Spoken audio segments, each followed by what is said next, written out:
Well, greetings everyone, and welcome to our webinar on SuperScore, discovering the new features in version 5, and maybe also some old features that you perhaps were not familiar with, as well as new literature and some really wonderful pieces that are in albums that are part of a digital handout that we had for the recent MTNA conference that we're delighted to provide to any of you who are attending this webinar live today. My name is George Litterst. I'm president of TimeWarp Technologies. I'm a pianist and music educator in a little town of Rehoboth, Massachusetts. And it's my pleasure to have this opportunity to spend some time with you. I would like to invite you to use the chat area in this Zoom webinar to let me know who you are, who's attending today, and where you're from. It makes the experience for me as the presenter a little nicer. And as I go along, I'd be quite happy if anybody needs to interrupt me with questions to please do so. And the most efficient place to do that is using the Q&A button that should be at the bottom of your Zoom screen. And if you don't see it there, it should be inside that ... button. But there's a nice Q&A window, and it makes it easy for me to manage questions as opposed to scrolling a potentially long list of comments that have come in along the way. But in the meanwhile, I want to say I'm delighted to see people here from North Carolina and Saskatoon. And Pennsylvania, North Carolina, Ontario, several more from Canada. It's an international event today, so I'm thoroughly delighted. Now, I've got a lot to cover. I'm sure there are people here today who are experienced SuperScore users, but want to learn more about what's available for their students, and they're interested in the handouts. There are others who no doubt have heard about SuperScore but have not yet become users. And so I want to have a kind of a blended experience in which I'm going to be going over basics as well as new and more advanced features and newer and more advanced literature as well. So we're going to be covering quite a lot. So to start with, what I want to do is to call your attention to the fact that TimeWarp Technologies is the producer of a number of different musical apps. Classroom Maestro, which is an interactive musical blackboard for displaying music theory concepts quickly, easily on the fly. Put your musical fingers on a MIDI keyboard and all of a sudden you're showing chords and scales and intervals with perfect analysis to a class or to an individual student. Internet MIDI, which connects any two MIDI capable instruments together over the internet, and Home Concert Extreme, which is an interactive MIDI file player. Imagine popping in a MIDI file, choosing the part that you're going to play, and as you play, the backing tracks will follow your performance. We have a nice library of piano concertos that are optimized for that experience that are available for sale on our website. And those three apps that I mentioned are all available on the Mac and the PC. Home Concert Extreme also on the iPad, and SuperScore is on the iPad only. So what we're going to do is we're going to start by taking a look at the iPad. This is SuperScore. I've got something up right now. It's the piece that you were just hearing, which is a lovely etude in the form of a waltz by Louise Farrak. We'll be talking about her in just a moment. But for any of you who don't have SuperScore, I wanted to point out to you that the way you get SuperScore, which is a free app, is to go to the App Store on your iPad and type in SuperScore. And generally it'll come up right away, but it won't be the first thing you see in the upper left corner of the screen. Apple insists that no matter how precisely you type the name of what you're searching for, the first thing that Apple's going to show you is exactly what you did not ask for, something else. But on the right side, you can see SuperScore there, and it's a free download. It's ready to be downloaded. Um, this is a good opportunity for me to show you a list of the new features in SuperScore 5. SuperScore has actually been out now for an entire decade, and we've been building features year in and year out. But this new release, version 5, is especially optimized for iPad OS 26. Now, it will run on earlier iOSs. It does require iOS 13, and it does mean that we do support iPads all the way back to about 2015. So it's most of them. But there are some optimizations for iPad OS 26 that I'll show you today, particularly the support for multitasking on the iPad. But we also have done a lot of under the hood building for the present and the future by adding new expressive musical instruments that publishers can take advantage of when they provide albums with musical accompaniments, and their musical score optimizations, other improved instruments and playback, and so forth. If you have SuperScore and are using it, I encourage you to drop us a review in the App Store. It certainly would be helpful to us and to the general cause here. Now, once you have gotten SuperScore, you're going to be, if you've never used it before, you're going to go through a one-time experience that I would like to show you that looks like this. You would be launching SuperScore, see that launch screen, and then you would be coming to a screen that you'll only see the first time. And it's a welcome screen, and it's a screen that's encouraging you to look over the features of the program, find out something about it before you simply plunge in. And you'll notice in the upper left corner there are just two options: open your first score and explore the documentation. And if you choose to explore the documentation, you'd be able to go through any of these topics. And then when you're either done or go backwards, you would end up back here. And the only thing you really can do productively is what I've highlighted in the upper left area: open your first score. And once you have done that, there'll be a message saying, please note that before going to the store, which is where you get scores in SuperScore, you have to open a sample score. Sometimes people get a little confused by that. They've gotten to this point and they're looking for a shopping cart button. I want to go buy a score and I can't find it. Well, you have to open a sample score. So you need to tap on that folder, sample scores, one of the subfolders, one of the pieces inside, then you have it up. And then you'll notice in the upper left corner, you now have icons for the library, which is that open folder icon, the store, and which is the shopping cart, and the gear button, which takes us to the settings area. So let me switch back over now to my iPad, and we'll take a look at what you do there. Now, I was planning on starting today with a piece by Manuel Ponce. And like any SuperScore album, this comes with a PDF. This has some history of the composer and some information about the piece, some performance suggestions, and so forth. You'll notice that I've got two buttons in the upper left area, previous file, next file. Those enable me to navigate through the album, and then I'm here at the piece itself. Let's take a little listen to the beginning of this one, and then we'll start to talk about some features of SuperScore.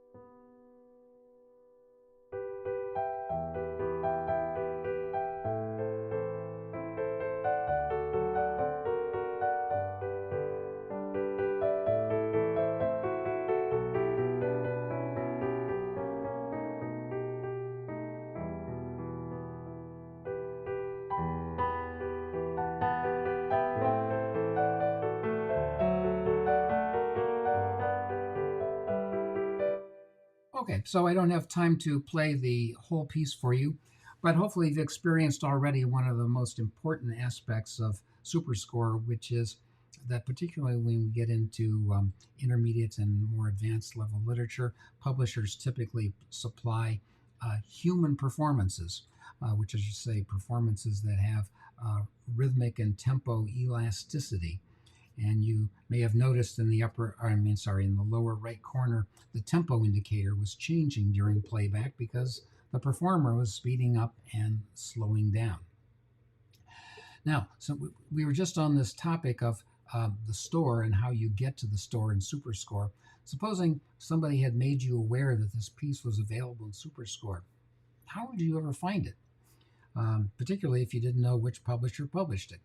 Well, in the SuperScore app, you would go ahead and tap on that shopping cart button, which would take you to the store. And you could go down the list of publishers, and you could tap inside one of these folders, like, let's say Alfred, for example. Well, that wasn't Alfred, that's Alfred, and say, look through it, and I don't see that piece in here. Well, they must not be the publisher for that. Well, one thing that you could do is tap the magnifying glass up at the top, and you could type in the title of the piece or the name of the composer. Now, I've just typed part of the name of Ponce, and there it is. And now I have found it. And very often in the store, you'll see a picture of a page of the music, a description, and very often a video playback of the piece, so you can find out if that's the piece or the album that you would really like to have. That piece, turns out, was actually published by TimeWarp Technologies.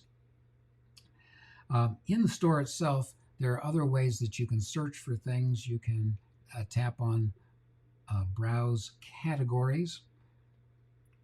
And if you're here as a piano teacher, for example, or you want to send your students into this area, you could go, for instance, to piano solos, look for music according to genre. You might say to a student, well, you're sort of at this early intermediate level. You could just go into that area, and why don't you browse some of the publications that are available at your level and see what you like. I frequently do that with my students and enable them to really participate in their own musical education in a very concrete way, making discrete choices as to what they would like to buy and to play. So that was a piece by Manuel Ponce. Now, since we're south of the U.S. border at the moment, why don't we just move ahead and look at another piece from south of the border. Ponce was Mexican, but we're going to go into South America here, and let's look at this wonderful brasileiro, a tango by Ernesto Nazaré. And this is performed by Alejandro Kamashki. He's a professor out at the University of Colorado at Boulder.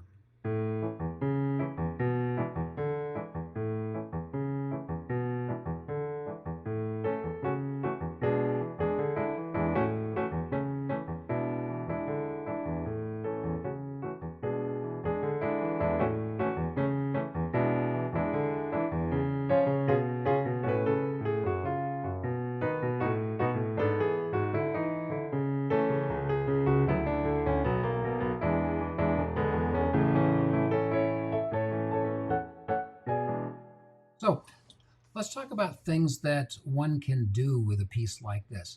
Now, this was, as I said, performed by a human performer, and he sat down at the piano and he played with both hands and his feet. But this is the kind of thing that you could split apart, and you could try just one hand or the other on playback. I'll show you a little bit more about that in an upcoming piece here. Other things you can do, of course, are to change the size of the music to a reading size that's good for you. I'm going to rotate my iPad.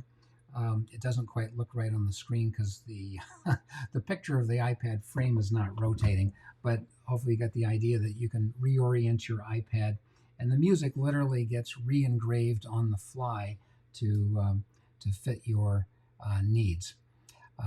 Alejandro has published quite a lot of music under the publisher name TimeWarp Masterworks in the store from South America, and I would encourage you to look into those.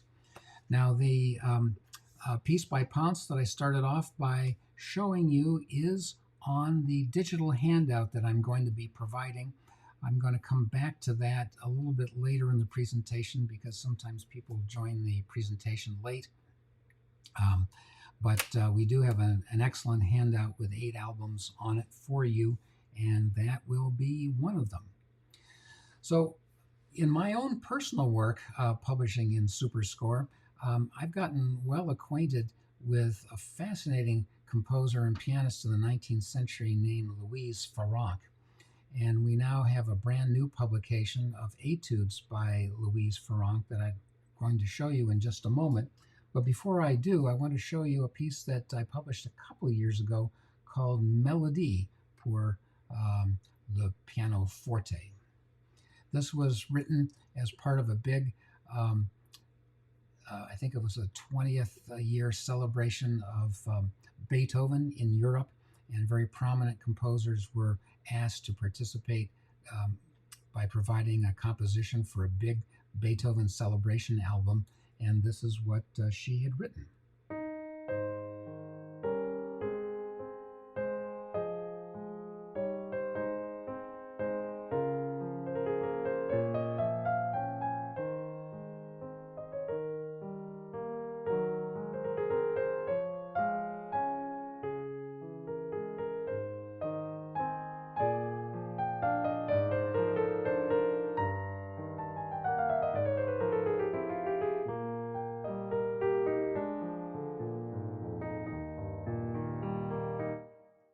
And I especially love that spot there that starts in measure 15 with that descending chromatic scale. How can one come up with a way of performing this in sort of that Chopin-esque style where Chopin says, the left hand keeps in strict time and the right hand plays with rubato. And hopefully you got a little sense of that in this recorded performance. Now, Louise Farrenc was a prominent composer in France. She made it onto the faculty of the Paris Conservatoire. She was only one of 2, I believe, women in the 19th century who were on the faculty.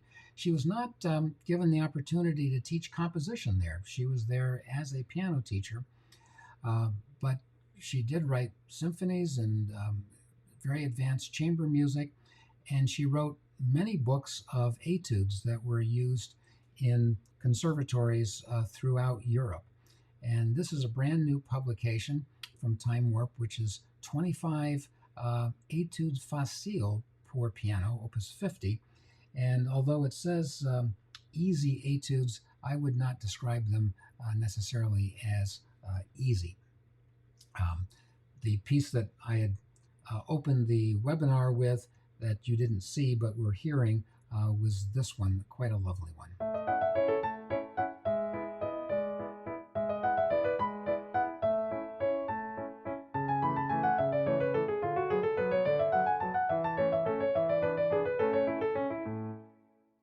And as she says here at the top, it's a waltz movement to be played in a graceful manner. So there's 25 pieces in that album. There's a more difficult Opus 41 from Louise Farrenc. We don't yet have the whole album, but we have one of her pieces here, and I'd like to share it with you. I'll start right here at the beginning.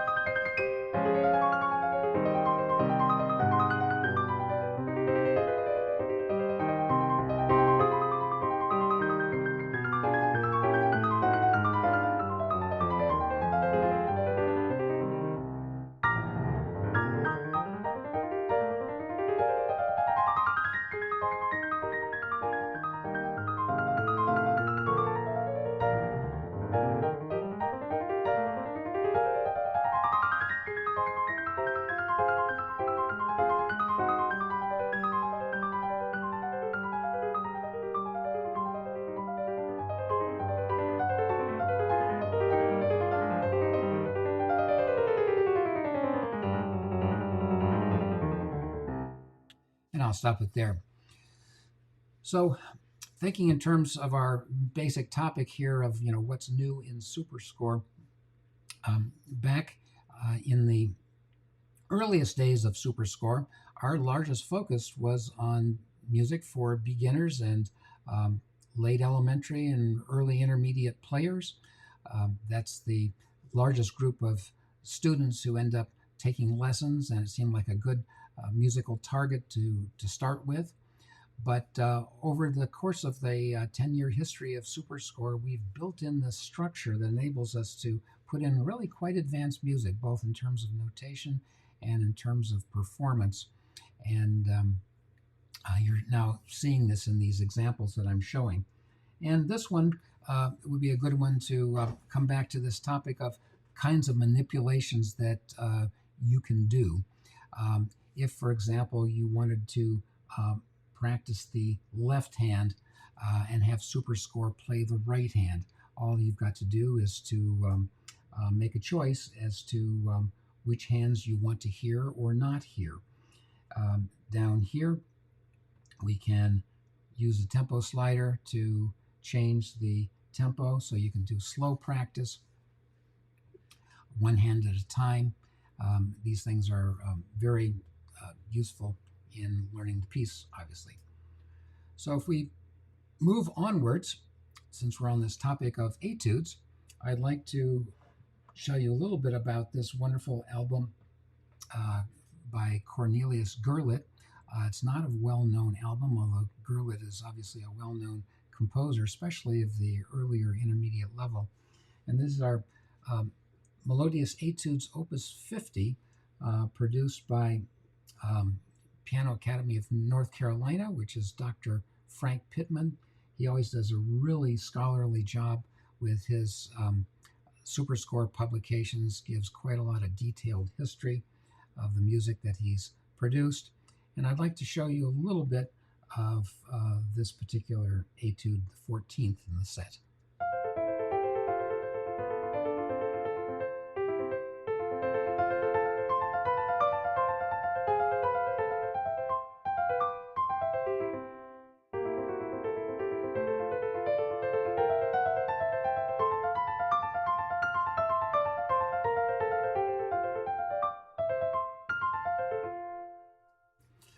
Okay, now we were on this topic of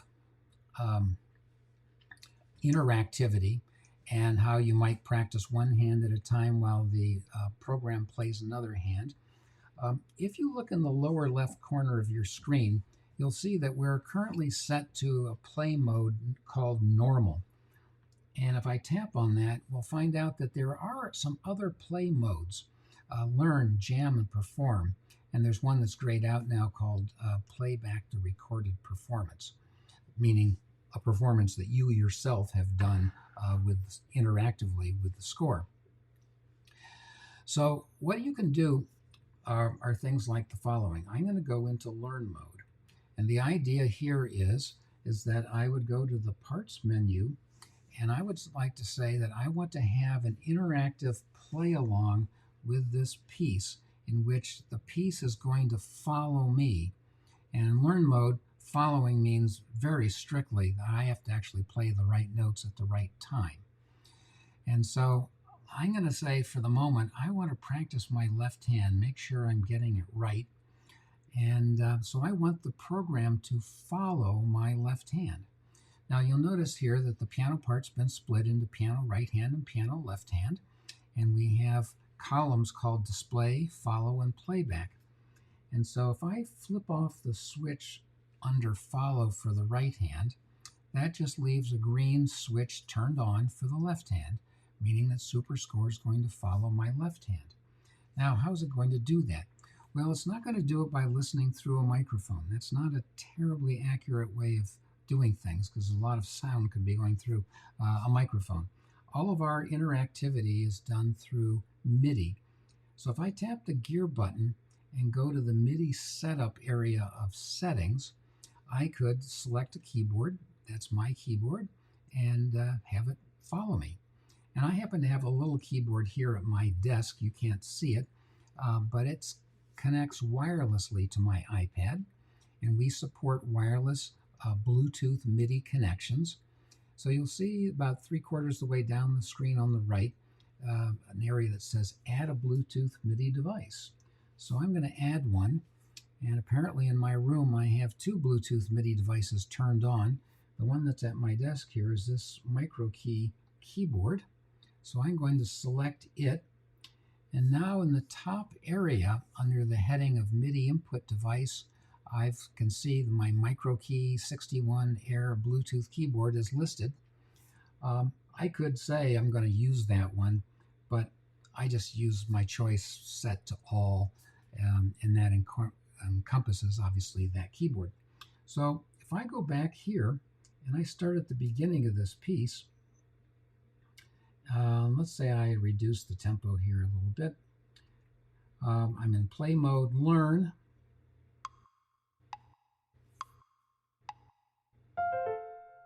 It's waiting for me to play an E. If I play a wrong note, the program's not going to respond. I've got to play the right note. Now, with my own students, I suggest to them that if you're using learn mode to check yourself on notes and there's a lot of starting and stopping as you do, it's probably not productive to be hearing the other part, in which case you'd be well advised to go and turn off the playback of the other part so that you're just focusing on your own. But once you know your part, let's say the left-hand part, really well, and you want to play along in a reasonably steady tempo, at least as steady as the original performance was that's embedded in the score, you could switch to jam mode. And in jam mode, what's going to happen is the program will wait for you to play your first note if you don't get your hand on the keyboard quickly enough. But after that, you've got to keep up. And I'll show you that.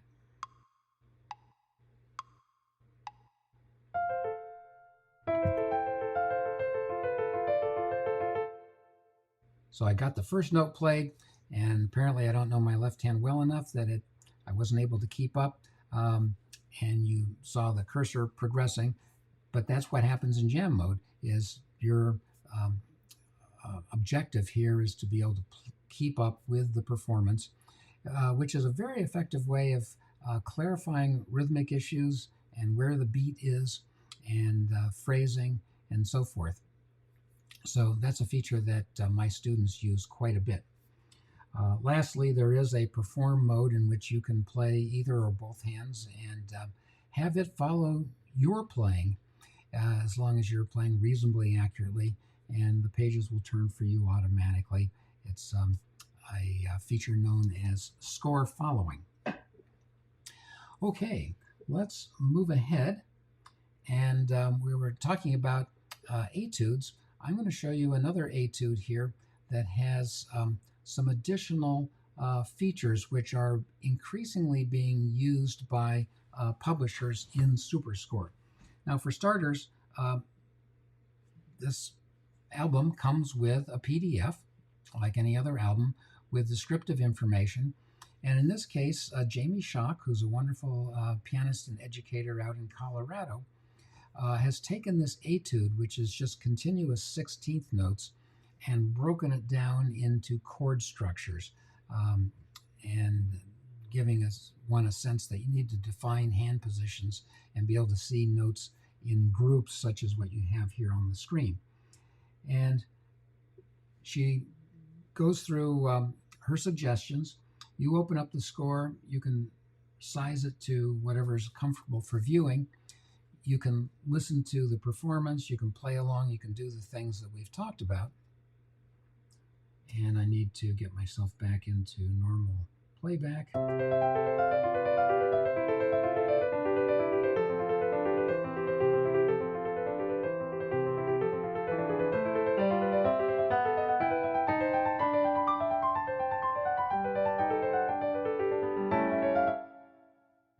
Now, in this case, in the upper right corner of the screen, you'll notice that there is a film strip button.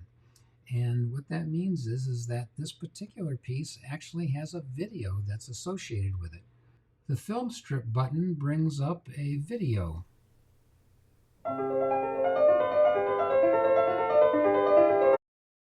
And as you can see in this case, the woman who has created this album and is providing pedagogical instruction does a bit of a performance of the piece. And if we were to scrub through the video, we can see that she's going to be talking about the piece. And so it's basically going to be a little master class on how to learn this wonderful etude of Moskovsky. And so that's a nice feature that's available to publishers, and increasingly publishers are taking advantage of that. Other kinds of interactive things that you can do. Now, for many, these modes like Learn mode are probably thought as most effective for students who are at the beginning and early intermediate levels of playing, that maybe by the time you get to Clair de Lune by Debussy, you should be able to read the notes and not have to rely on Learn mode to help you, although some students could still benefit from that.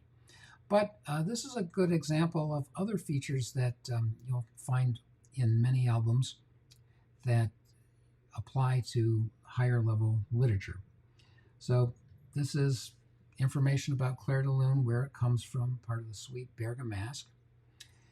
And you get 3 versions of the piece in this particular album. And what are they? Well, first of all, there's an urtext. This is the way it was originally published by Durand in France.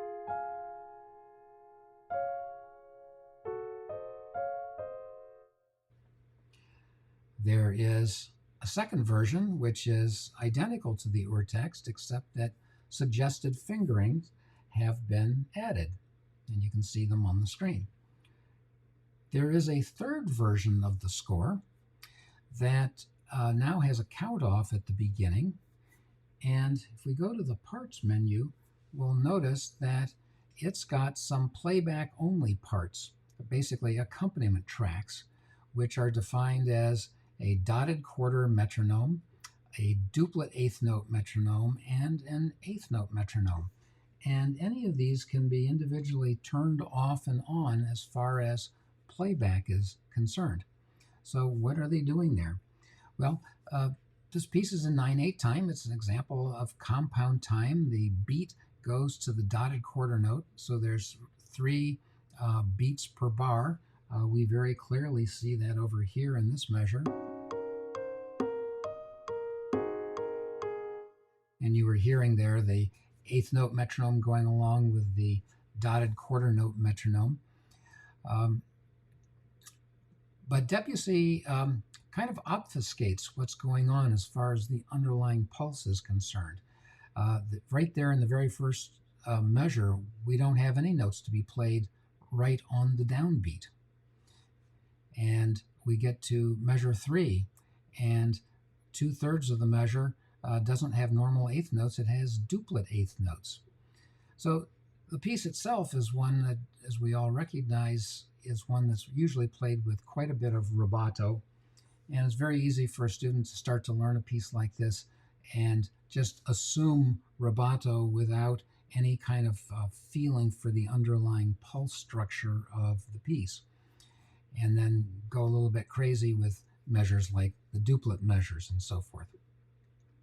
So what I've done in preparing this particular piece has been to provide this third version of it with an urtext score with the fingering, but you'll notice at the top it says in the title, no rubato. So all tempo changes have been removed, and you get a opportunity to play along, to listen, to tap along, and to feel where the pulses are from which you will then ultimately depart as an artist in creating your own sense of rubato. And take a listen to how these metronomes interact with each other in measure 3.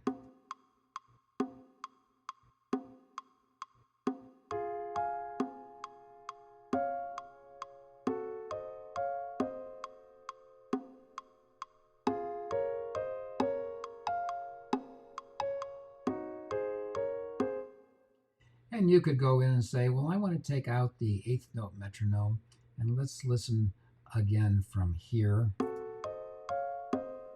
Whoops, what happened? Oh, that was the duplet eighth. Take out the eighth note metronome.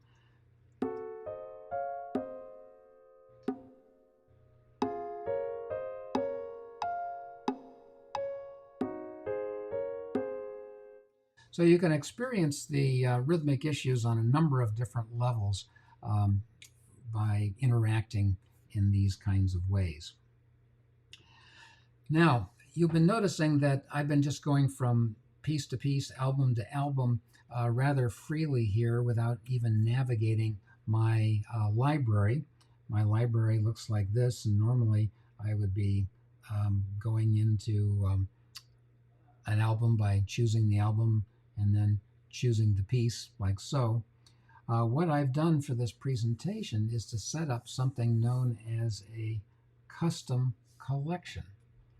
And a custom collection is something that you can create yourself, and you do that by adding a title for a collection.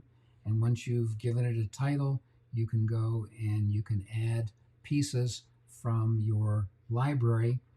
And once you've added them, you can move them around in an ordered way that suits yourself. And for me, this becomes my ordered way of going through this presentation. But for a student, it could be a very nice ordered way for going through a weekly assignment, for example. Or another way of using it is to keep track of repertoire pieces that you want to keep in your fingers and make sure that you play through on some kind of a regular basis. And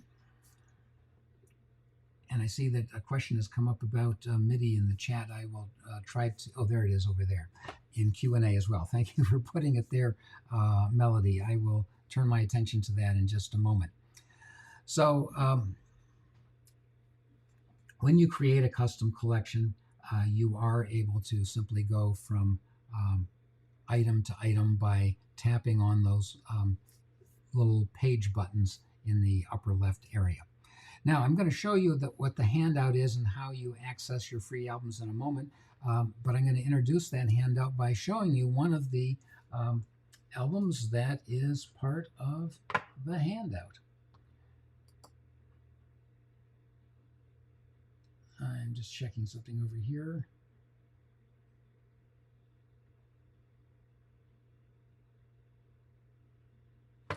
And I think Frank is here on the webinar. Frank, that was on a separate handout at MTNA. If we could supply that to everybody who's attending today after the fact, I would like to do that. This album is a wonderful one. It's the Petite Suite of Debussy. And this is a wonderful example of a piece that's got more than one displayed part.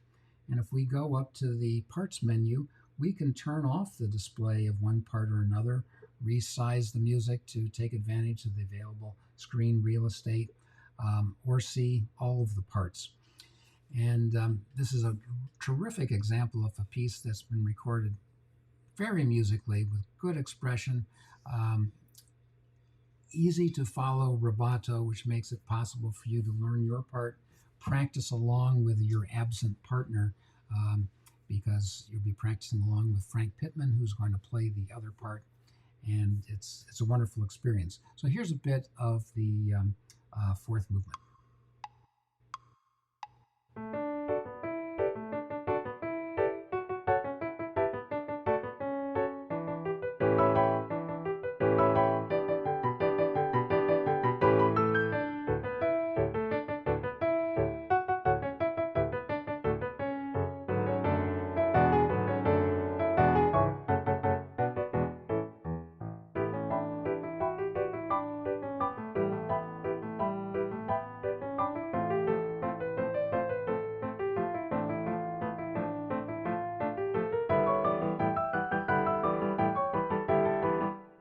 And so forth. really a wonderful piece, beautifully recorded, and this is a terrific album. So what I want to do is to take a moment away from our interactive look at SuperScore and look at the handout and get you set up with it, and then we will come back and look some more at SuperScore.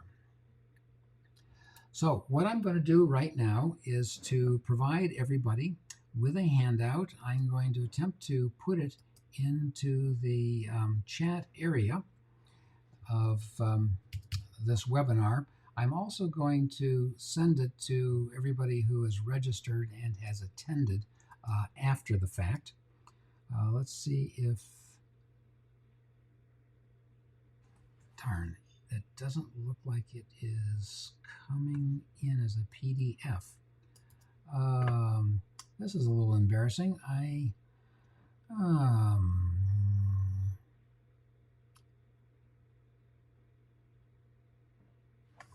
Let me go over to here just a second. In the chat area. Oh, here we go. Just a moment.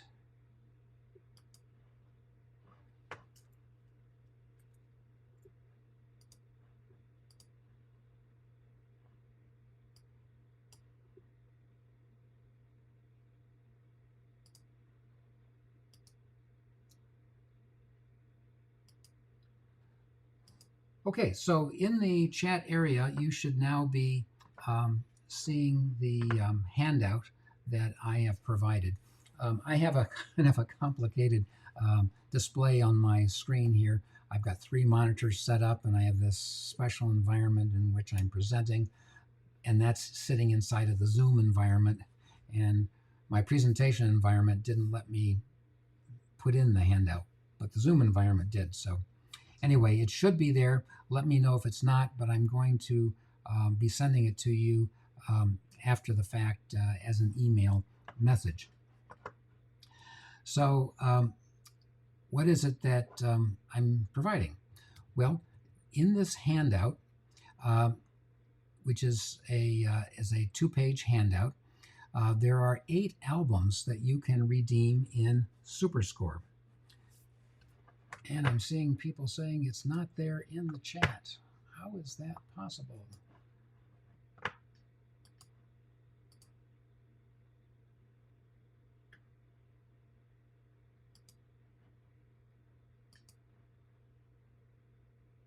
Oh, I know why it's not there. And I will do this again. Some people, like me, sometimes have a little trouble with technology. Tell me if that one came through. All right, there it is. I don't want to say stupidly, but I did, I guess stupidly, supply the handout to just myself instead of to everyone. So now you have the handout. So I want to explain how this handout works. Because all albums in SuperScore are sold in our in-app store, you have to go to the store inside of SuperScore to make a purchase. If you go to our website, you will see descriptions of all of the SuperScore files, but you can't buy them from our website. The commerce is handled by Apple, and anytime you make a purchase, it's attached to your Apple ID, and it's available for family sharing, and so forth. So on this handout, we're taking advantage of a new feature that Apple has provided app developers, which is to provide something known as offer codes. And if you take this handout and you print it, you'll notice that there's a description that's on 2 sides of this piece of paper here of 8 different albums, and there's a QR code for each one. So what you want to do is to take your iPad, make sure you have SuperScore on the iPad, use your iPad's camera to shoot the QR code, and then tap on the link that comes up on the screen, and then follow the prompts. And at that point, the whole process should be a very easy one. you'll see something like this that'll pop up on your iPad screen. You'll be in the App Store, and you'll say you've got this thing to redeem, and you tap on redeem the offer, and then you have to confirm that you really want to do this, and once you've done that, you're all set. So that's how this is going to be done. Now I will send this follow-up email, and in the follow-up email I'll also provide actual links that you could use if you open up the email on your iPad, and you might find that that's a little simpler process than having to print out the handout and tap on the codes. So a lot of nice things that are going to be available there. Speaking of emails, however, I would like to go back and show you a couple of things from our website. When you go to TimeWarpTech.com, I do want to emphasize that at the bottom there is a link to signing up for our newsletters, and I strongly encourage you to do that so we can keep you informed of webinars, special offers, other kinds of support resources. You can check off boxes of your interest there. I'll point out that on our website, in the products area, you can go to SuperScore and read about the features of SuperScore. There are some videos that introduce the product, and you can see other features and categories of information down below. In the products menu, there's also information about the publishers and the music that's available in SuperScore. Over in resources, if you go to SuperScore's resources, you'll find a whole variety of past webinars, mini tutorial videos, and things of that nature. And here's a different kind of a resource. This is the SuperScore Guide to Graded Piano Literature and Exam Repertoire, as well as our SuperScore Guide to Graded Literature that lines up with different grade levels for exam systems around the world. And so you can find pieces at particular grade levels, who the composer, arranger is, the SuperScore publisher, what album it comes from, and which exam syllabi the piece appears in. So hopefully you'll find that to be very useful things. So what I want to do is I want to go back to bringing up SuperScore on the screen, and while it's on the screen, take a moment to answer some questions that have come up. Melody asks the question about the MIDI connection, and couldn't it be possible in the future that SuperScore listens over a microphone instead? And that might well happen in the future. What I will tell you is that there are a few apps out there that will listen over a microphone and make a judgment about whether you're playing the right note or not. But generally speaking, that works for those apps in a highly simplified context. When you've got advanced music with thick chords and maybe even backing products area, so forth, you can there's so many different frequencies that are going on at one time about that to pinpoint the page fundamental frequency of the particular note that you're supposed to be playing and might not be playing becomes, wow, this is really interesting. Something must have gone down with our, you don't have the server that serves up 100% accuracy. Earlier in this presentation, I was trying to show you an embedded fortunately video in the streams last quarter century, and in the United States, it looks like Vimeo, with that is our service. If you look at the sales records of new piano, offline, acoustic, and digital, gosh, I'm about sorry about that. Of them have had MIDI features. So there under is a resources infrastructure. If you go to SuperScore, teachers with MIDI capable instruments, see a lot of blanks here. So, you'll find that we have tutorial videos, past webinars, people who don't have a MIDI capable instrument that may be of interest. It is, it does have broad ranging application. Okay, another question also from Melody. Explain the family sharing thing. So this is an Apple feature, so I can just tell you about it just in a very brief sense, that what Apple has done is they've enabled a person with an iPad who's got their iPad basically registered to themselves.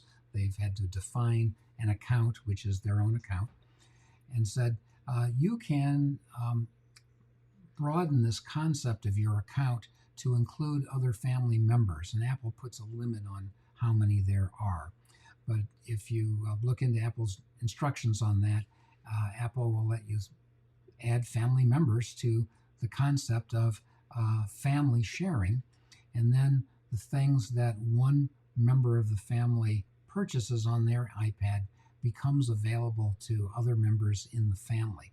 Now, that whether that what I just said is true depends on whether the developer of the item that was purchased has allowed for family sharing. But at this point in time, all of the publications in SuperScore do provide for family sharing. So that's how that works. And it's really nice when you have a family with siblings, and one youngster had to buy certain albums when they were starting their piano study, and a few years later, the younger sibling is going to want to use the same materials. Well, that could be family shared to the second sibling's iPad. So hopefully that answers that question.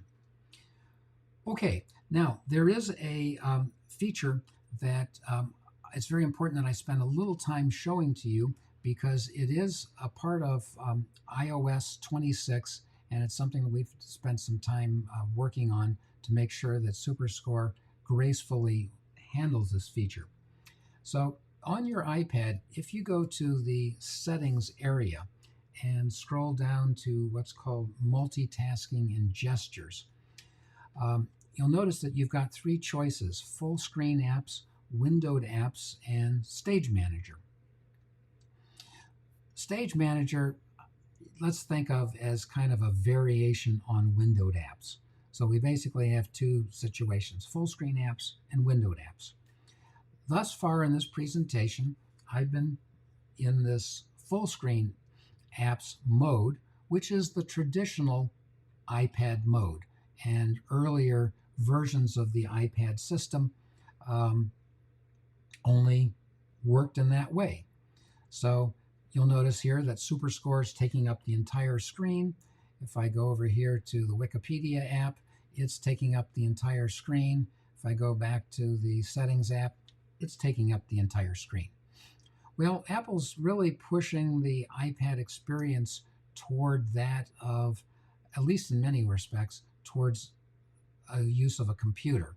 And as you know, on a computer, you can have multiple apps running at the same time, and you can resize their windows and put them side by side and so forth, which either provides you with a tremendous amount of flexibility and power, or a commensurate amount of complexity that you need to understand to work with it gracefully.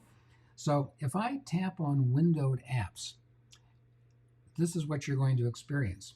You'll notice in the lower left corner of, lower right corner of the window here, there's now a little curved icon. And if you put your finger on it, you can see that you can resize this window. And now that it's no longer full screen, you can put your finger up at the top area and you can move this around. It's starting to feel like you're working with a computer program. Now, if I go over to SuperScore,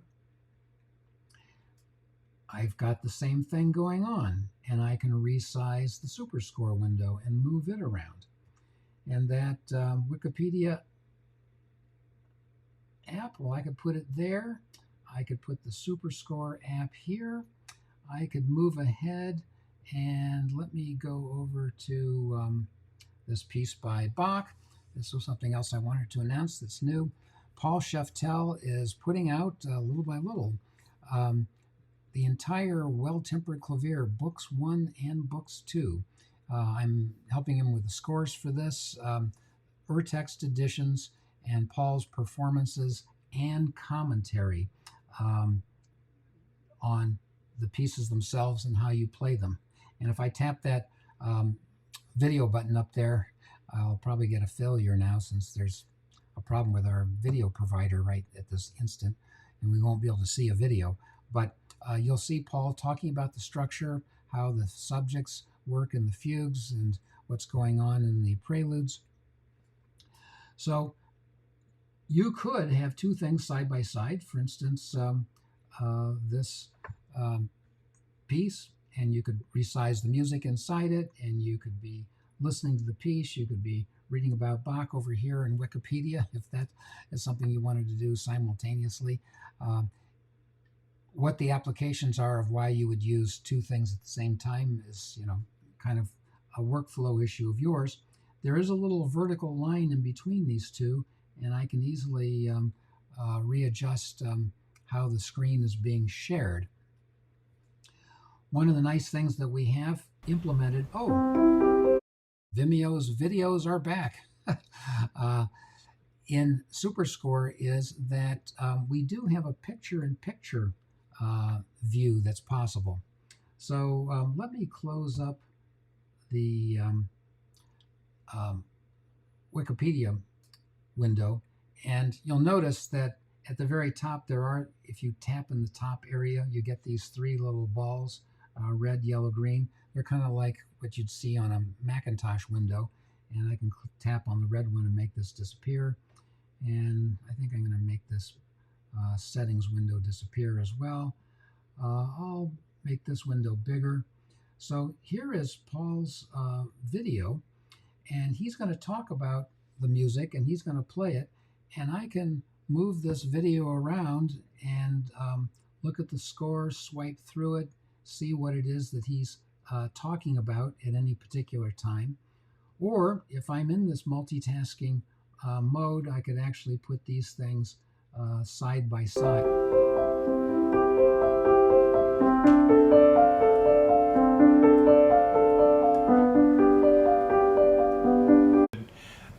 Pieces, and what's so striking about it at a time? I'm just tapping away here, advancing 10 seconds at a time. And you can see it now at this point, he's going to talk about measure 5. I could scroll my way back here to measure 5 and see what he has to say. Now the plot thickens as it becomes more intense. And so forth.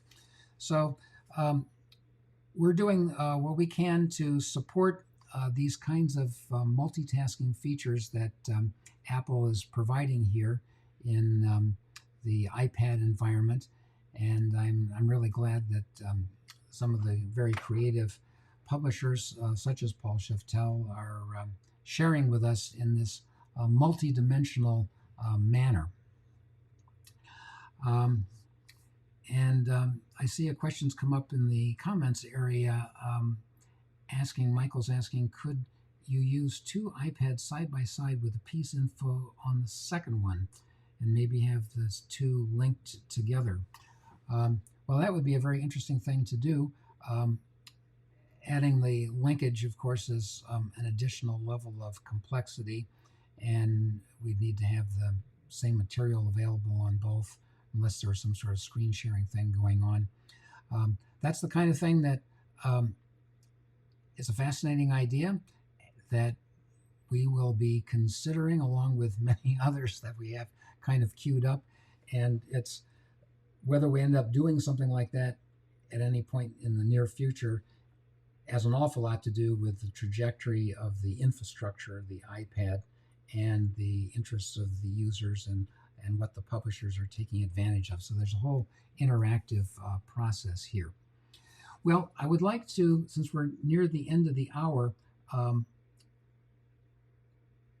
show you just a couple more things quickly before I conclude. I'm going to tap on these, the top of the screen here, and you will notice that if you drag your finger down from the top in this multitasking mode, there are menus that actually crop up. And we've made sure that our menus are consistent with the functionality of our app. You may not know that if you have a typing keyboard connected to your iPad, we actually have keyboard shortcuts for everything. They're fully documented in the help area of the program, but you can also see some of those listed here in this menu. So let's make this full screen, and I'll just point out to you here that if we go into the documentation, where do we have keyboard shortcuts, item number 14, and here they all are. There's quite a lot of them. Okay, so I wanted to show you another album here before we conclude. That's a brand new one from a publisher whom we can find in the store very quickly here under the name Ide Reprise. This is an album of a sonata for the clavicembalo forte piano by Marianne Auenbrugger, a 18th century composer who died in 1782 that you've probably never heard of. This is her only known composition. She was a student of Sally Airy, and she died very young, as you can see from the dates here, I think 23 years old. Sally Airy thought so highly of her that he personally paid for the publishing of this sonata. And on the front page of the original publication, you can see the weeping angel with the silhouette of Marianne and the urn where the flame has gone out. But in the background are the cypress trees with another urn with life coming forth.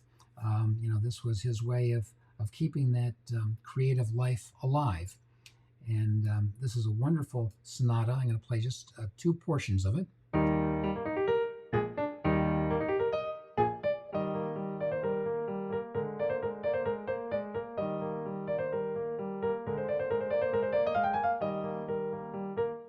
So rather traditional, Haydn, Mozart kind of style. We're going to find that we get some really interesting harmonies going on in the development section.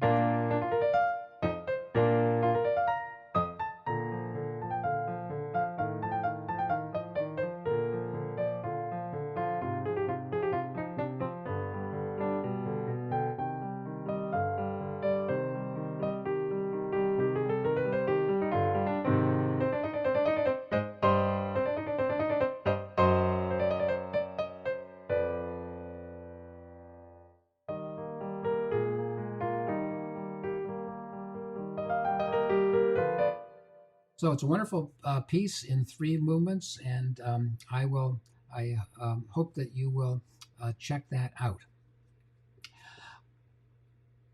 That digital handout that you're getting is going to provide you with a wonderful album from Christopher Norton, which is the Christopher Norton Connections Level 3.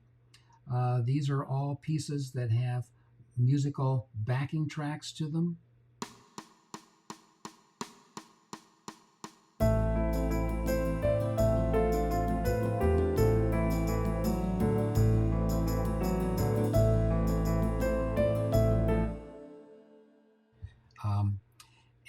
And so you'll find that there's quite a lot of material there. I don't know, it's 22 compositions inside that album. There's modules by Paul Sheftel. It's a sort of a music theory oriented album. The level 3 of Mosaics from Conservatory Canada. This wonderful little spinning song, which is published by Soli Music, which is the spinning song of Elmyric. And of course, you'll recognize the piece.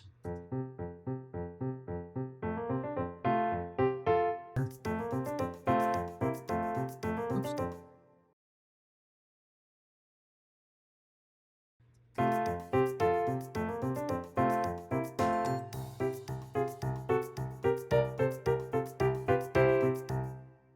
So they're kind of fun tracks for steady playing, but they do track the rubato of the performance.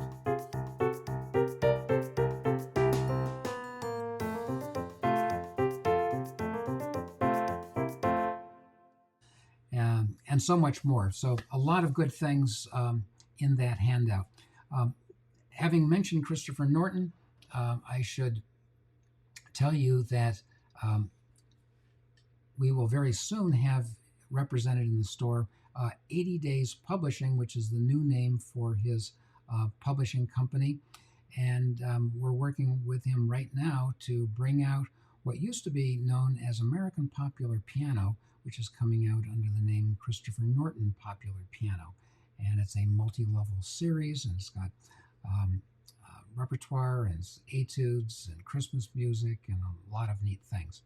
So lots and lots of things happening in SuperScore. So I see that Colleen has indicated a problem with a code limit. Says there's a message you've already redeemed the maximum number of these codes per Apple account. That seems to me to be bizarre because when we made these coupons a couple of weeks ago, Apple provides, you can have up to, 500 redemptions of them. We're nowhere close to having given out that many of them, and so they should work. But if they don't, we will redo them and provide them to you. So I will be following up with everybody who's attended the webinar with an email. You will have my email address.